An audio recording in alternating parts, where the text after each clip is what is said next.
at the size of this The egg. man Look at has how many eggs she caught has. Look at how thick she is.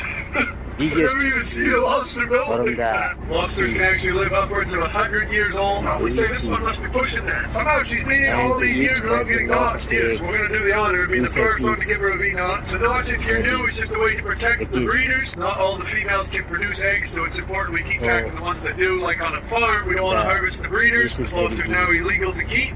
She's safe to go breed for the rest of her life. She's protected no matter where she may go now. Now there's only one thing left. A big snack for the big mama. I'll tell you. There she goes. With the fish, the man left the fish in the Splash. What a giant. we appreciate it Still got it. very much. Go in the bottom.